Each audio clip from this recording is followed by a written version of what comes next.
ലോകകപ്പ് ഫുട്ബോൾ ആവേശം ഒട്ടും ചോരാതെ ക്യാമ്പസിലേക്ക് എത്തിക്കുകയാണ് Sree Gokulam public school.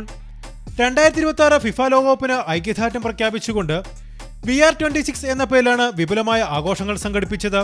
World cup unity പരേഡോടെയാണ് ആഘോഷങ്ങൾക്ക് തുടക്കമായത്.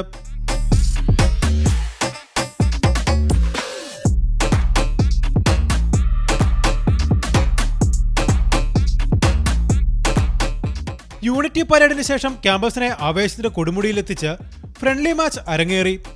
ഫുട്ബോൾ ലോകത്തെ പരമ്പരാഗത വൈരികളായ അർജന്റീനയും പോർച്ചുഗലും നേർക്കുനേർ ഏറ്റുമുട്ടിയ മത്സരത്തിൽ കനത്ത പോരാട്ടമാണ് ഇരു ടീമുകളും കാഴ്ചവെച്ചത്. മെസ്സിയുടെയും റൊണാൾഡോയുടെയും ജേഴ്സികൾ അണിഞ്ഞ് കുട്ടിക്കളിക്കാർ തങ്ങളുടെ കാൽപന്ത് മികവ് പുറത്തെടുത്തു.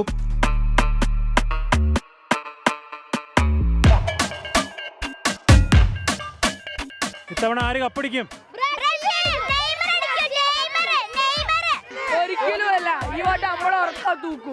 ഉറപ്പായിട്ട് തൂക്കും. പോർച്ചുഗൽ ജയിക്കും, അർജന്റീന തോക്കും, അർജന്റീന തൂക്കും.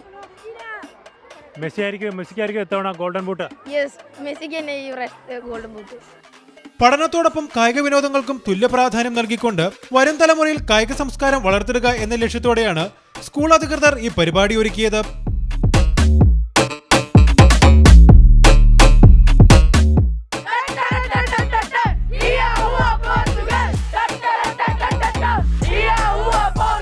കോഴിക്കോട്ടുകാർക്ക് ഫുട്ബോൾ എന്നത് ഒരു വിനോദം മാത്രമല്ല, അതൊരു വികാരവുമാണ്. അതിന്റെ നേർചിത്രമാണ് ശ്രീകോകുലം പബ്ലിക് സ്കൂളിലെ ഈ കാഴ്ചകൾ. ക്യാമറമാൻ വിഷ്ണു കച്ചേരിക്കൊപ്പം അനീഷ് ദേവസ്യ, 24 കോഴിക്കോട്.